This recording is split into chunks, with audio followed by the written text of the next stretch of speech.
Good evening and welcome to Aware on the Air, presented by members and friends of Aware, the anti-war, anti-racism effort of Champaign-Urbana, a local peace group. It's Mardi Gras, the day before the beginning of Lent in the Western Church. I'm Carl Estabrook. It's the 10th week of 2014, a week in which President Obama continued to lie about what his administration is doing in the Middle East, in Eastern Europe, and in South America. We'll talk about that tonight, with commentaries from Karen Aram on the Pivot to Asia, Ron Zoke on Victoria's Secret, stick around, David Johnson on Venezuela, and Karen Evans-Levy is here. Have nothing prepared. I'm prepared for anything. All right, are we prepared for this? U.S. presidents have killed, wounded, and made homeless well over 20 million human beings in the last 50 years, mostly civilians. The executive branch of the U.S. government has been called the world's most evil and lawless institution. Martin Luther King agreed.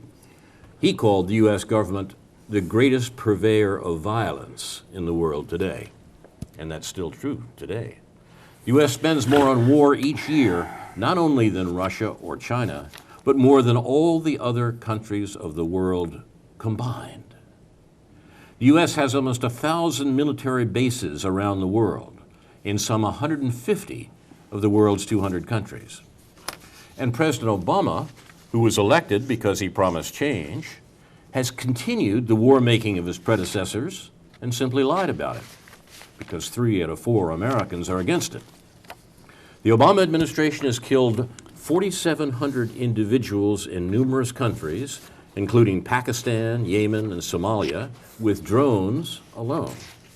Obama has successfully embedded the process of drone killings into the executive branch in such a way that any future president will inherit it, along with the White House kill list and its Terror Tuesday meetings when people are selected to be killed around the world in the Obama White House.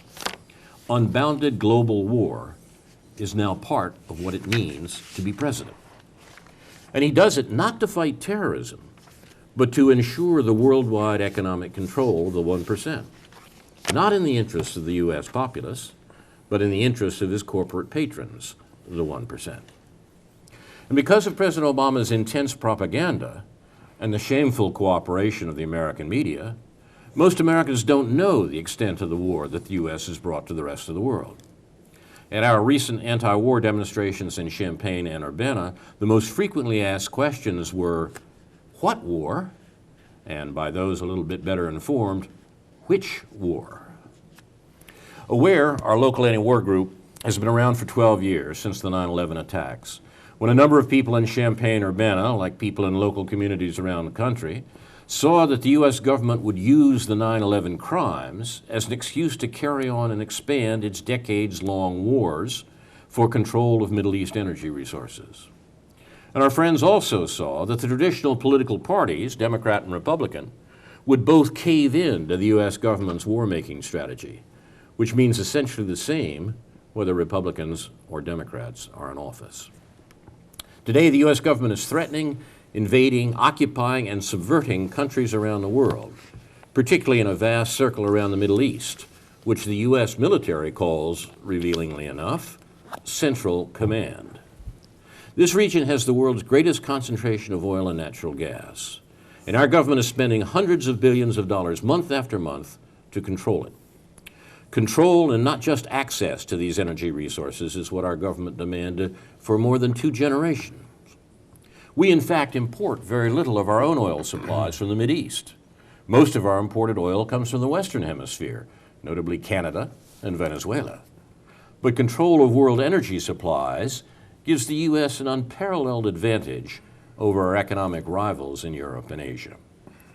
These wars are not in the interest of 99% of Americans, only the 1% who profit from armaments and oil.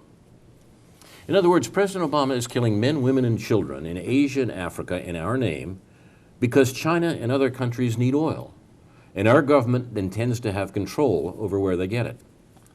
These wars are not in Americans' interests because it's the 1% who profit from them. President Obama's drone-driven global assassination program, by far the world's greatest terrorist campaign, is also a terror-generating campaign.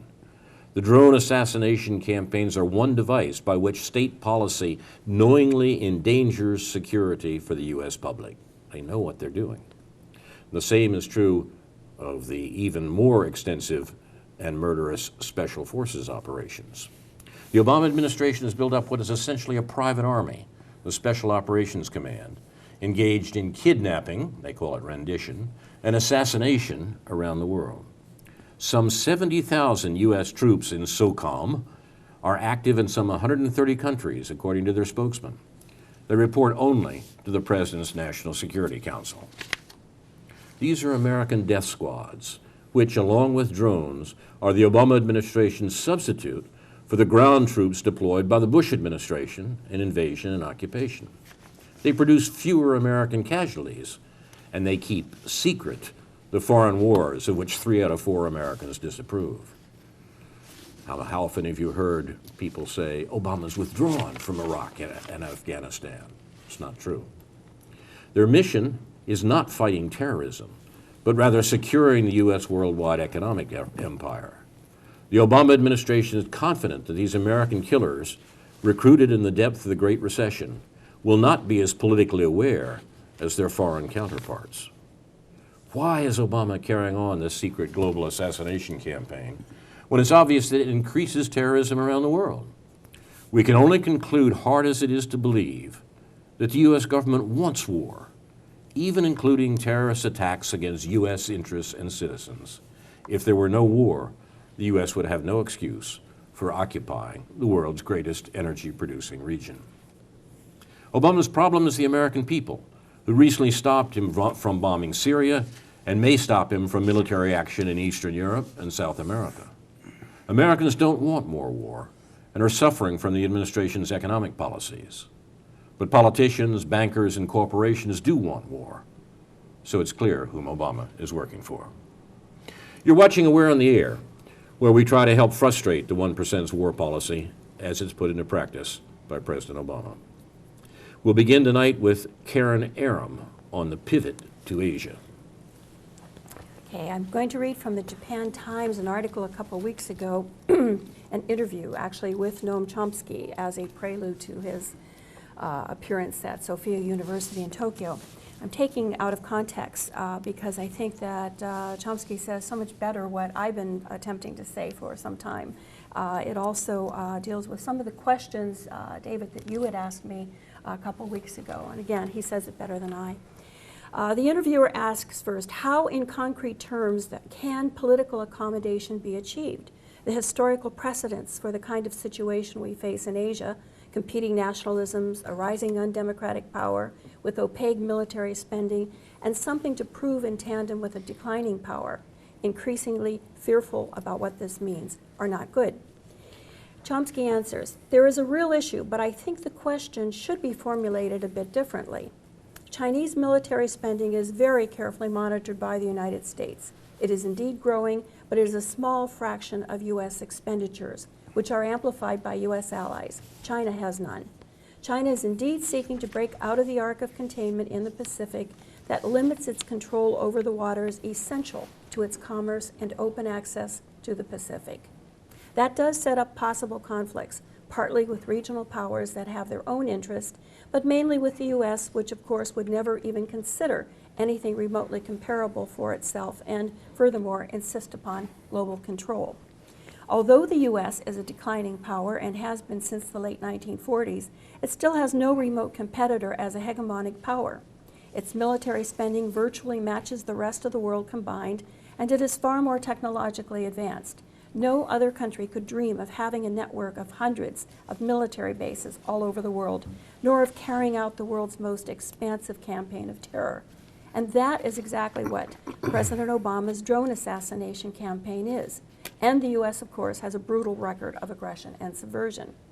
These are the essential conditions within which political accommodation should be sought. In concrete terms, China's interests should be recognized along with those of others in the region, but there is no justification for accepting the domination of a global hegemon. The interviewer then asks, what do you make of comparisons between the rise of Nazi Germany and China? We hear such comparisons frequently from nationalists in Japan and also recently from Benigno Aquino, the Philippine president. China's rise is often cited as a reason for Japan to stop pulling in its horns. Chomsky answers, China is a rising power casting off its century of humiliation in a bid to become a force in regional and world affairs.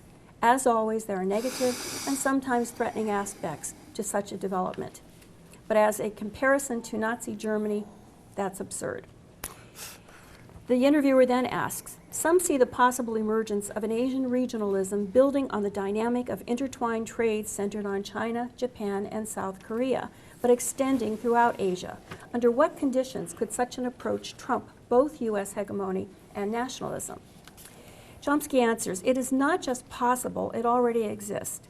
China's recent growth spurt is based very heavily on advanced parts, components, design, and other high-tech contributions from the surrounding industrial powers. And the rest of Asia is becoming linked to this system too. The U.S. is a crucial part of the system, Western Europe also. The U.S. exports production, including high technology, to China and imports finished goods, all on an enormous scale. The value added in China remains small, although it will increase as China moves up the technology ladder. These developments, if handled properly, can contribute to the general political accommodation that is imperative if serious conflict is to be avoided. Then, when asked, the recent tension over the Senkaku Islands has raised the threat of military conflict between China and Japan. Most commentators still think war is unlikely, given the enormous consequences and the deep finance and trade links that bind the two economies together. What's your view? Chomsky responds, the confrontations taking place are extremely hazardous. The same is true of China's declaration of an air defense identification zone in a contested region and Washington's immediate violation of it. History has certainly taught us that playing with fire is not a wise course, particularly for states with an awesome capacity to destroy. Small incidents can rapidly escalate, overwhelming economic links. So the next question is, what's the U.S. role in all of this? It seems clear that Washington does not want to be pulled into a conflict with Beijing. We also understand that the Obama administration is upset at Abe's views on history and his visits to Yasukuni Shrine, the linchpin of historical revisionism in Japan. However, we can hardly call the U.S. an honest broker. And Chomsky replies, hardly. The U.S. is surrounding China with military bases, not conversely. U.S. strategic analysts describe a classic security dilemma in the region, as the U.S. and China each perceive the other's stance as a threat to their basic interest. The issue is control of the seas off China's coast, not the Caribbean or the waters off California. For the U.S., global control is a vital interest. The questioner is now, China is now embroiled in territorial conflicts with Japan and the Philippines and Vietnam in the South China Sea, as well as the air defense identification zone on its contested borders. In all of these cases, the U.S. is directly or indirectly involved. Should these be understood as cases of Chinese expansionism? And no, Chomsky answers, China is seeking to expand its regional influence, which conflicts with the traditional U.S. demand to be recognized as the global hegemon, and conflicts as well with local interest of regional powers. The phrase Chinese expansionism is accurate, but rather misleading in the light of overwhelming U.S. global dominance. It is useful to think back to the early post-World War II period. U.S. global planning took for granted that Asia would be under U.S. control. China's independence was a serious blow to these intentions. In U.S. discourse, it is called the loss of China, and the issue of who is responsible for the loss of China became a major domestic issue, including the rise of McCarthyism. The terminology itself is revealing. I can lose my wallet, but I cannot lose yours. The tacit assumption of U.S. discourse is that China was ours by right. One should be cautious about using the phrase expansionism without due attention to this hegemonic conception and its ugly history. And I should also point out that, of course, everyone here, Carl and Ron, you've been saying all the same thing for quite some time now. But I just wanted to point that out. Thank you very much. It's Karen Aram on the Pivot to Asia, and you are watching Aware on the Air. Comments, ladies and gentlemen? I think that sums up a lot very nicely. I was struck by the whole idea that it's amazing that the American media, is goes from like every relationship that the United States has is one of three things: friends, war, we're starting a war with them, or we're about to start a war with them. And that's what the Japanese Times, was that the Japanese Times? This Yeah. is the Japan Times. The Japan Times, that made me just think that the U.S. Media is very different than other places, and but in particular that everybody either assumes, the media here actually assumes that we're about to enter into war if things don't go our way, and that's just really kind of weird. I'm reminded of one of the buttons that we sell at our summer market, along with anti-war paraphernalia of various sorts. The one that says, "I love my country, but I think we should start seeing other people." Yeah. It seems to me there's something to that. Yeah, well, it's really funny, all this talk about isolating Russia, when Yes. On the international scene, we know who's isolated. I'm reminded there was a headline in the London Times in the 19th century that read, "Storm in English Channel, Europe cut off." Well, that's we've inherited that from Britain too, I think. You're watching Aware on the Air. We will turn now to Victoria's Secret. That's the title he announced. I promise you, Ron Zoke will not disrobe. Although I'd like to get rid of the hat.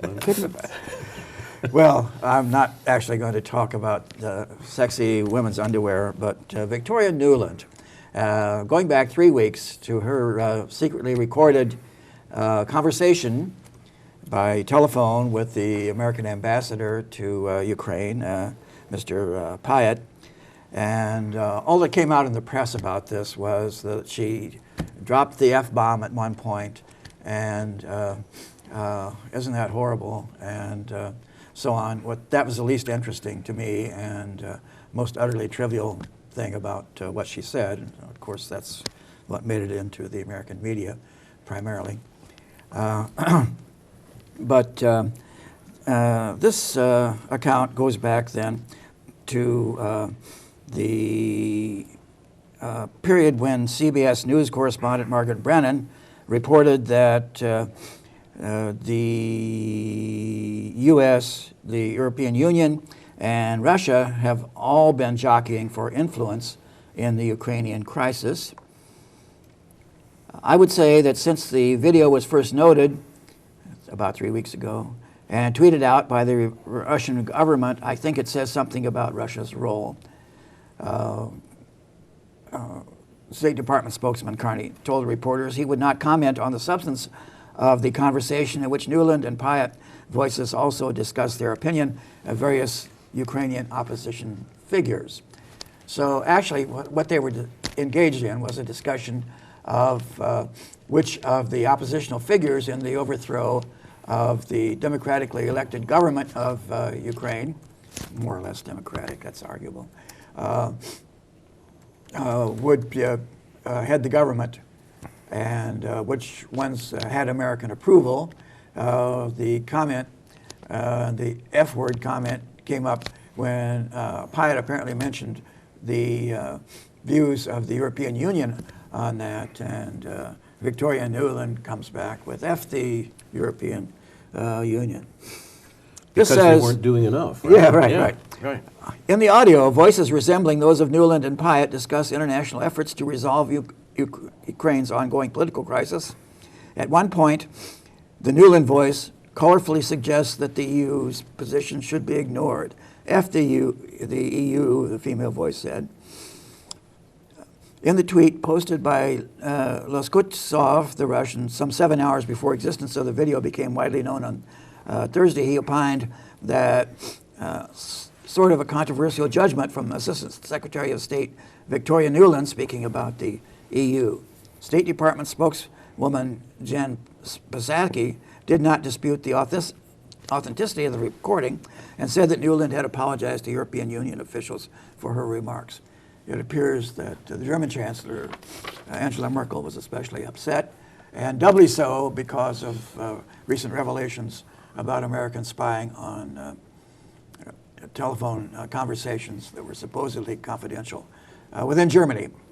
And so it's created a great deal of tension between the U.S. and Germany, which we do not need at this point, because Germany seems to be the one voice that is more or less acceptable to the Russians and could mediate this burgeoning crisis, as the American media would have it, between the USA and Russia, and the return of the Cold War, or the start of a new Cold War, if you like.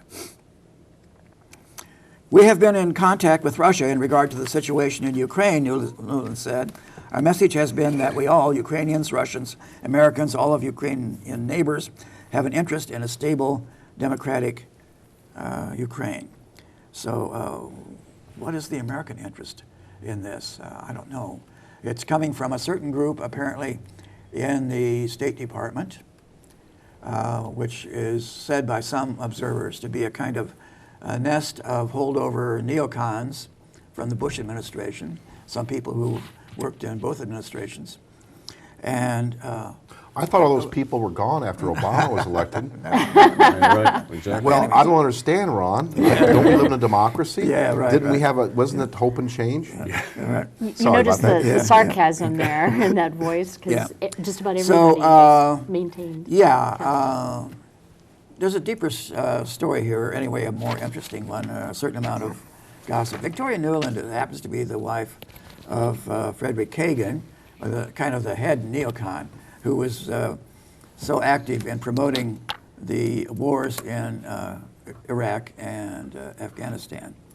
And there's another piece recently online by Robert Perry claiming that Obama was initially reluctant to carry out the surge in Afghanistan, the additional 60,000 troops there, but Kagan talked him into it, and Obama regretted it later. But Obama took possession of the war, essentially, at that point when he decided to go along with it. And this increases, of course, Obama's reputation for weakness, for not being able to stand up to tough-talking, ballsy, He-Man type white guys. Women. And it furthered his reputation for backing down and caving in. And we may see that on display again this week as he talks to Benjamin Netanyahu. So we'll see. Victoria Nuland said, we have been in contact with Russia in regard to the situation in Ukraine. She said that she and her colleagues had talked quite extensively in all of our meetings about the support of the international community, including the U.S., is prepared to give a Ukraine that is moving toward a de-escalation of the tensions. But she insisted that nobody is going to give economic support from the U.S. or the IMF or from Europe to an unreformed Ukraine, meaning that it's essentially that it's pro-Russian. So again, the larger project here looks a whole lot like encirclement of Russia, of putting NATO members or prospective members right on the borders of Russia. And Russia has long let it be known that it will not allow that. It will not stand for having hostile countries on its borders. And that's understandable. If you don't understand it, think about what would happen if there were a proposal by, let's say, some northern Mexican state just across the border, Tijuana from San Diego, to start making nice with China, to threaten breaking away and start seeking armaments and economic support from China. What would be the reaction of the USA. So until you've thought about that, thought it through, I don't think you'll quite understand Russia's reaction to this. The U.S. has repeatedly denied allegations, many of them from Russian officials, that it's taking sides in the Ukraine crisis. And Psaki repeated that stance at this time. Nuland reiterated the denial, calling Glaziev's, that's the Russians, claim that there was a training at the embassy, pure fantasy, according to Reuters.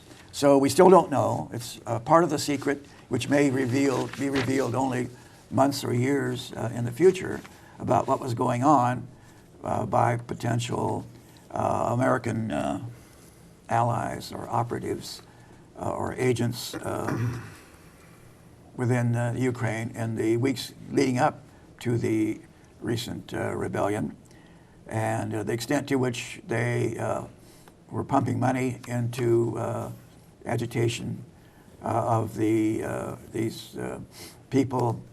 The American press was calling them reformers or activists and so on, but they were being called something else by the Russians, and we may never know how to truly characterize them, but I don't think that all of them were idealistic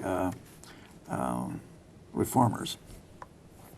So how they're characterized by others, Professor Francis Boyle of the University of Illinois faculty, expert in international law, says, the United States government has been overthrowing democratically elected governments since the Mossadegh government in Iran and putting the Shah of Iran in power. That was Kermit Roosevelt. And even as he publicly bragged about it in his book on counter-coup, even have a manual in circulation there at the CIA based on this, on how you overthrow governments. So it seems to me, Professor Boyle says, that this was a playbook coup d'etat by the CIA. Nuland, the Assistant Secretary of State for European Affairs, working with the U.S. ambassador, we now have the tape on that. So this is a classic coup d'etat, and working with what I can call the brown shirts over there, Svoboda, the right sector, Bandera people, skinheads, they list the types of people that they want. It's not widely known that there's an element in Western Ukraine of extreme right-wing crypto-fascist elements who actually fought on the side of the Nazis in World War II against the Soviets. And that element apparently in Western Ukraine has been reactivated. And where they got all of their firearms, the sniper rifles that they were using against the Ukrainian police in Kiev is still something to be revealed when the secrets are told. And the Russian claim is that they were getting $20 million from the USA, these supposed reformers and activists, to carry on their activities. And again, this is something that may be revealed in the future. So stay tuned as these secrets come out in the open. That's all. You left out the cookies from Victoria. Oh, yeah, right. Yeah, I mean, the fact that that the State Department official Ron's talking about, Victoria Nuland, made 2 visits to the rioters, the protesters in the square in Kiev, and distributed cookies. I'm not making that up. That's what she'd done just after her opinion of the Germans and the other Europeans for not being aggressive enough in putting in the sort of government in Crimea that the U.S. clearly wanted. Maybe they were fortune cookies with a secret message inside. I'm being held prisoner in the State Department by neocons. Yes. I mentioned, by the way, Victoria Nuland, who was a State Department official in the Bush administration, and like many foreign policy people in the Bush administration simply carried on in the Obama administration, is married to Robert Kagan, the Brookings Institution, one of the leading neocon political scientists. I use the term advisedly. He's the son of Donald Kagan, the brother of Frederick Kagan, and his book, The World America Made, was one of the few tomes on public policy that President Obama has praised publicly and indeed used in his 2012 State of the Union speech. So the woman is well connected, we might say, to the war party in Washington, which is, as we slowly learn, well connected to the Obama administrations. You're watching Aware on the Air, and we will turn now to David Johnson with some comments of machinations on another continent. What's going on in Venezuela, David? Yes, I mean, sort of the general title of what I'd like to talk about today would be double standards. I mean, the thing is that the U.S. State Department, it's amazing, you know, the countries they say are, in quotations, friends, allies, and the models of democracy. Currently, it seems like the U.S. State Department, with, of course, a lot of help, as usual, from the corporate media in the United States, is trying to portray Venezuela as a basket case economy that is unstable and that is anti-democratic, and that the opposition is trying to, you know, the democratic voice of the people is trying to break through against a totalitarian government. Well, this is all lies. I mean, I won't even say mistruths or disinformation. It's outright lies. What's real interesting is to see why, I mean, really find out why it is the United States government under both the Obama administration and previously under the Bush administration doesn't like Venezuela. The fact of the matter is Venezuela for decades was back and forth between a dictatorship and a so-called democracy, which really was more of a sort of a plutocracy of the wealthy elite, the 1%. And the people of Venezuela, the majority of them were deprived of basic necessities, you know, housing, adequate food, opportunities for education. But meanwhile, oil wealth, which was discovered early in the 20th century, was abundant, and but only flowed to the the smallest 1% of the population, the elite. And this all came to a head, so to speak, in 1989 when the government decided they were going to initiate neoliberal austerity reforms by raising food prices, gasoline, and there was and transportation costs, public transportation costs, and the people had just been pushed to the edge. And they started to riot, and the police came in and murdered over 2,000 people. Many were detained and tortured. Many of them were disappeared. And this is all documented. There was, it's really interesting that the Inter-American, let's see, I'm trying to remember that. It was like the a body that investigates various humanitarian crises around the country basically came to this conclusion that the Venezuelan government at that time did commit atrocities and crimes, you know, against the people. Now, in 1999, there was an election, and a man named Hugo Chavez was elected by a significant majority of the Venezuelan people. And it seems like this election was, you know, pretty much documented by the Carter Foundation and other international election observers as free and fair. And ever since, the United States State Department has been trying to overthrow the Venezuelan government. There was an attempted coup in the year 2002. And since 2000, there's been over $100 million of our taxpayer money that's been funneled to Venezuela to be given to various questionable opposition groups. Many of these groups are neo-fascist and extremely violent. And it's interesting that you can't blame this all on Bush administration past policy, because Obama just approved another $5 million for year 2014. We've been seeing all the riots in the streets in Venezuela. These have been, it's been documented that these are all orchestrated, very much in the CIA playbook to destabilize a country like they did in Chile in 1972, like they did in Iran in 1953, and it appears like what they've been doing in Ukraine. And anyway, so far they haven't been able to get the job done, but what's real interesting, it was a WikiLeaks exposed a U.S. embassy cable from Caracas, Venezuela in 2009, which basically stated that if we don't, if our money dries up for these opposition groups, they're going to disappear. Basically meaning that these groups were funded and created by the CIA, and the only reason they still exist is because the money that's still pouring in to Venezuela. But nevertheless, I think what's interesting is that why should our tax dollars be going to try to undermine a country's government that, and causing violence, by the way, including several deaths in the rioting, that basically has done nothing to harm the safety of the American people, which was democratically elected, and begs the question, why is Washington do this? And unfortunately, it seems like it fits the same old pattern, is that they don't want Venezuela to be a good example. Latin America over the last 10 years has broken away from control by the U.S. State Department. Besides Venezuela, you had countries like Ecuador, Bolivia, and to a lesser degree, Argentina, Brazil, and Chile, where they've become much more independent, much more democratic governments that are much more accountable to the people. And it's really interesting to see the double standard applied. Supposedly Venezuela is a country, a basket case economically, an unstable country, and there's hints about possible, military, U.S. military intervention. But compare Venezuela to the country next door, Colombia.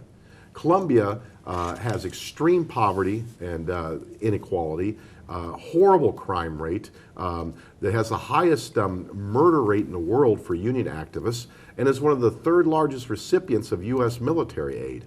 Then you have other countries in the hemisphere like Honduras, in which there's been a military coup a few years ago, and recent elections, which many observers and especially the Honduran people said was an outright fraud. Then you have Haiti, which is still under U.S. military occupation. And then, of course, there's countries like Saudi Arabia, which is supposed to be such a great country. The double standard is just unbelievable. And I think it's important to see how the U.S. media covers this. I mean, they basically accept all the propaganda that comes out of the U.S. State Department and is, even when they're called on it, they try to bury the facts that they made either mistakes or they actually outright lied. An Urbana resident named Robert Naiman actually wrote a letter to the New York Times on February 28th, criticizing a report in the February 21st issue of the New York Times. And he started a petition online, which received several thousand signatures, and the New York Times reluctantly corrected the misstatement that supposedly there's no opposition news media in Venezuela. Of course, they buried the correction in the back pages, where their original statement, that was a total lie, was of course banished across the front page. But this is what we have. There's going to be the 1% profits from war, and they're going to want to create more and more war so they can make money off the armaments, as well as control the natural resources. And Venezuela has the second highest oil reserves in the world, and actually has probably the highest potential oil reserves if you include the tar sands deposits. Thank you very much, David. Comments, ladies and gentlemen? The double standard line is egregiously illustrated this week when Secretary of State Kerry complained about Russia's involving itself in the politics of another country. I mean, that's laughable. Yeah, I mean, it is. And in the rest of the world sees it's laughable. Only in the United States can people say, yes, here's Secretary Kerry saying something serious. Double your standard, double your fun was the description late Alex Coburn gave to American foreign policy of this sort. Great title. It's craziness. I mean, and it's craziness that plays only in one place, that is with the American public. And the rest of the world knows this is a malign joke. Carl, correct me if I'm wrong, but isn't it illegal for a foreign government to provide money for political opposition groups in the United States? It is supposed to be illegal, yes, indeed. You know, Because I would love to see Venezuela contribute a whole bunch of money to like the Occupy movement and oh wow, I mean maybe the campaign for Medicare for all and boy, I could have a whole list of for them if they'd want to. Well, look at the problems that were produced for the American government, the vast embarrassment produced for the American government a few years ago when President Chavez of Venezuela began contributing heating oil to America, to poor Americans, you know, who weren't getting from their own government the sorts of supports they needed to get through the winter. You know, now there was a story that was buried in a hurry, and we don't know that. In fact, a fair amount of winter heating oil, I was in Massachusetts at the time, ended up in the homes of Americans, of poor Americans. That was a terrible embarrassment to the companies that were sponsoring the American government. So, not to mention that during, right after, I should say, Hurricane Katrina, the Venezuelan government offered to send a hospital ship with doctors and nurses, and the U.S. government basically threatened to blow them out of the water if they entered the coastal waters of the United States. I mean, it's just unbelievable. You mentioned a lot of the history of Venezuela, but what you could touch on just a little bit more was what Hugo Chavez did for the people, because you talked about the plutocracy and what it had done. I'm glad you asked that. I didn't know if time permitted, but yeah, I found some stats here. I mean, it's since the election of Hugo Chavez in 1999, poverty has been reduced by 50%. Health care has become free and accessible for all citizens, and even non-citizens. We, on the World Labor Hour on WFT Radio, we had a caller call in who is an American who lives in Venezuela and mentioned that even though he's not a Venezuelan citizen, he has access to free health care as well. So anyway, that wasn't the case before 1999. Education is free from primary school through graduate school. That wasn't the case before 1999. There's affordable food and housing for those who are in need, who are low income. There's free computer and internet access internet access is available free for any citizen who wants to use it at info centers, and laptops and PC tablets are provided free to students, primary school through college. Minimum wage has increased 10 to 20% every year since 1999. And currently making it the highest in Latin America at this point. Pensions are guaranteed after 25 years, which applies even to people who work in the informal economy. And and community media outlets. Supposedly, the thing that the U.S. media, including the supposedly NPR, has been talking about, and what the New York Times inaccuracies were saying, that there was no opposition media in Venezuela, which couldn't be farther from the truth. But the government of Venezuela has provided money for community radio and television stations to open up all over the place. So, I mean, frankly, I think this is great, but obviously the 1% and their servants in the U.S. State Department find this a threat, I think, because they're afraid it's a good example. Yeah. When someone talks about double standards, someone else will always come back with, are you equating? And of course, yeah, I am equating, absolutely. Yeah. And this goes back and forth. Sometimes you'll find both of them being used in the same paragraph, and of course, a clever combination of the two can yield any conclusion, whatever that you want. It's still interesting to compare the sorts of things that are being said about, for example, opposition media in Venezuela, with the exception of us and people like us. There's no opposition media in the U.S., even to the extent that it exists in Venezuela.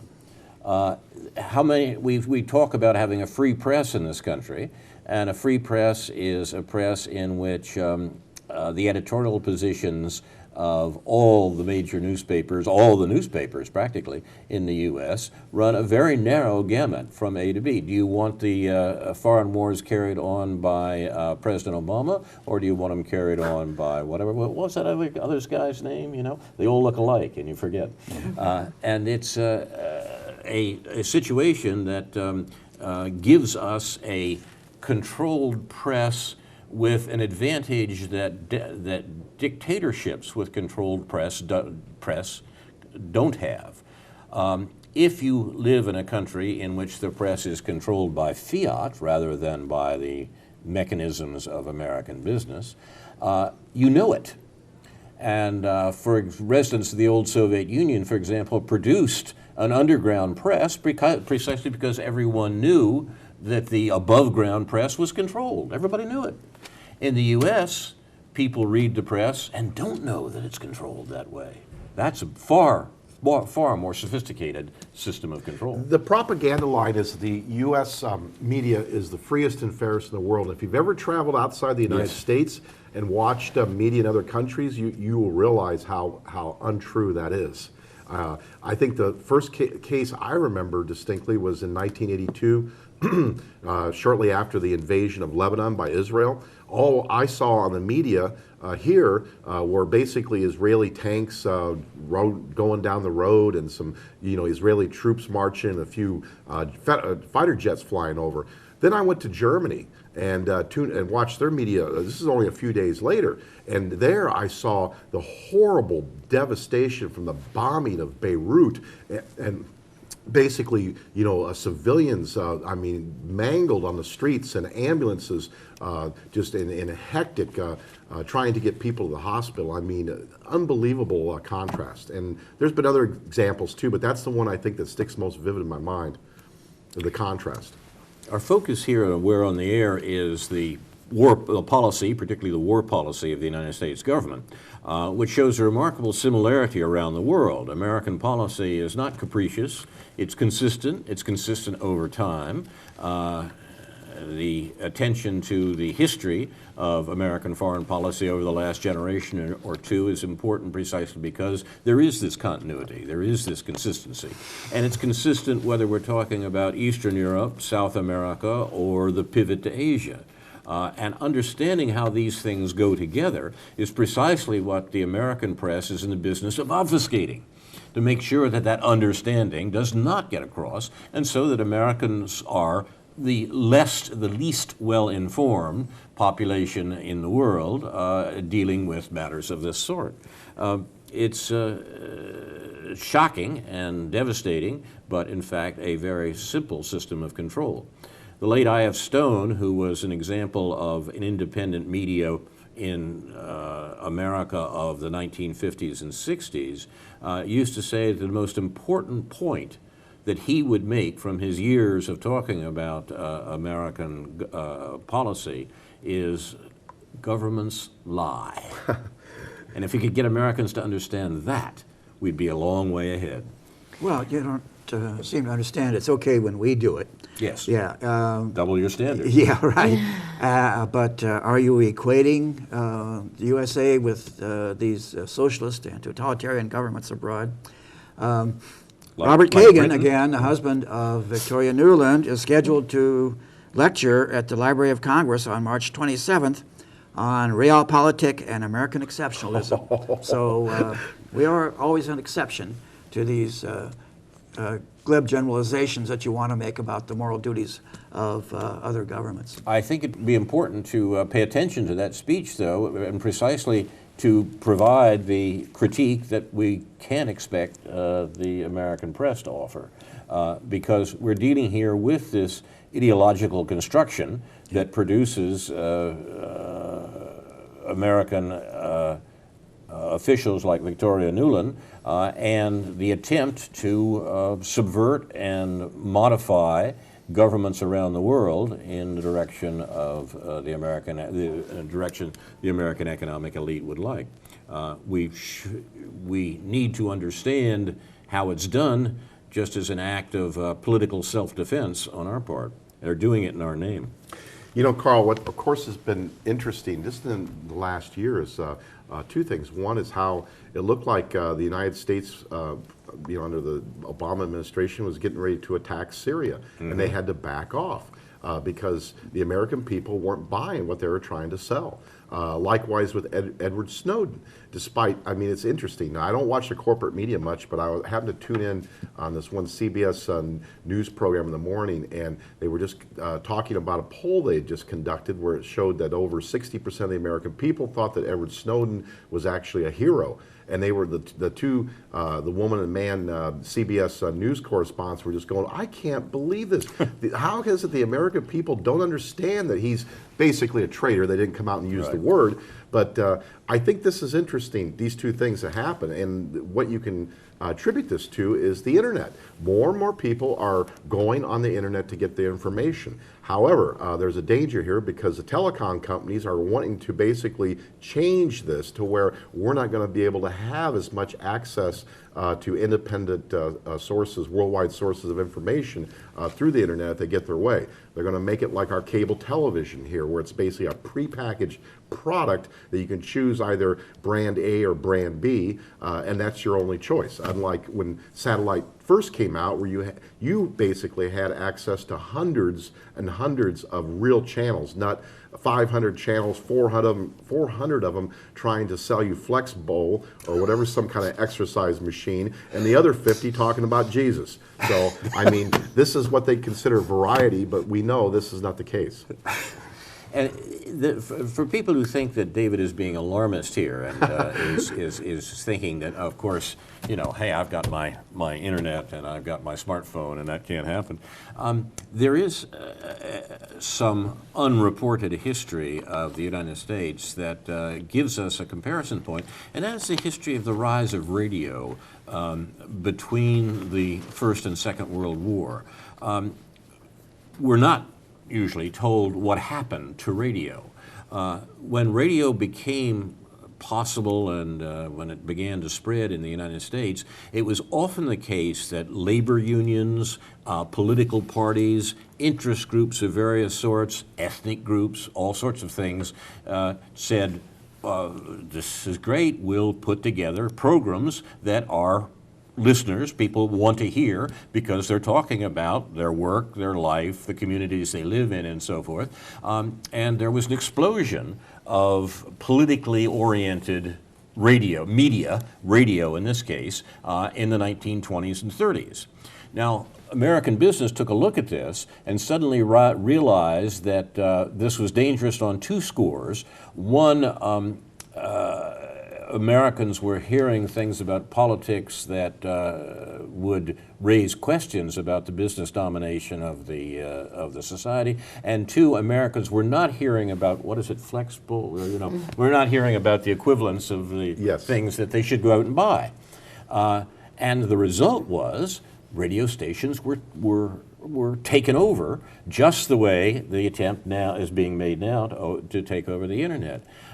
Once again, my vast age is an advantage here because I remember as a kid listening on a primitive radio to WCFL, the Voice of Labor out of Chicago, and hearing, this is in the 1950s, my friends, hearing these remarkably unusual political comments about organizing workers and doing things that would raise questions about the sort of politics we were hearing about or reading about in the evening newspaper.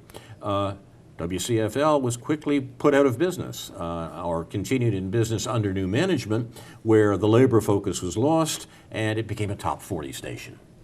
It's happened before. There are other examples across the country. And it seems to me that if we wonder what's going to happen to the internet, we should look at what happened to radio. You've been watching Aware on the Air. Concluding comments, ladies and gentlemen? I noticed one fact which is potentially very interesting. It's reported that almost 80% of Russia's gas exports to Western Europe pass through Ukraine and the pipelines there. You're talking about gas, or you're talking about natural gas, or all? Yeah, because Heating gas. Yeah. The oil politics that we've talked for a long time about being central to America's killing people in the Middle East, that is, the attempt to control energy resources, are on display in the things we've been talking about today, as Ron pointed out, in regard to Ukraine, and as David pointed out, in regard to Venezuela. Venezuela is a principal supplier of oil to the United States. One of the reasons the U.S. is vitally interested in, the U.S. government is vitally interested in what happens in Venezuela is not just the question of the threat of a good example, although that's certainly true. It's also the fact that the threat of a good example might occur in a country that supplies a good bit of America's foreign oil. So as the old mantra has it, everything is connected, and it's worthwhile trying to understand how they're connected and what they're doing, because they're not wishing to tell us the truth. You've been watching Aware on the Air, presented by members and friends of the anti-war, anti-racism effort of Champaign-Urbana, a local peace group, in the 10th week of 2014.